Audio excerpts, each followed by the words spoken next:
Yeah, we're here to sample the Logan River and groundwater, understand its chemistry.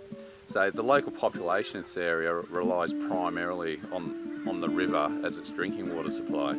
But some local water treatment plants in the region have had issues with bromide and related disinfection byproducts in the water, which are expensive to treat, and we're trying to understand this source of bromide. Groundwater discharge into the river is poorly understood, but is a potential source of this bromide, and we're using radon as a natural tracer of groundwater, and we're trying to decipher whether this groundwater discharge is the main regional source of bromide to the river.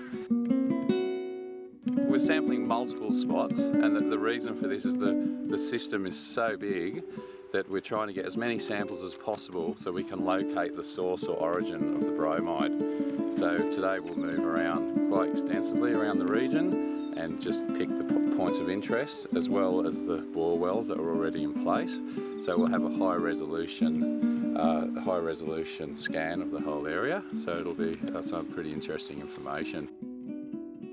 So what we're doing now is we're testing a lot of the variables like the pH, salinity, temperature, conductivity on the Logan River, and we're also taking a radon sample, so hopefully we can find point-specific groundwater hotspots on the Logan River system.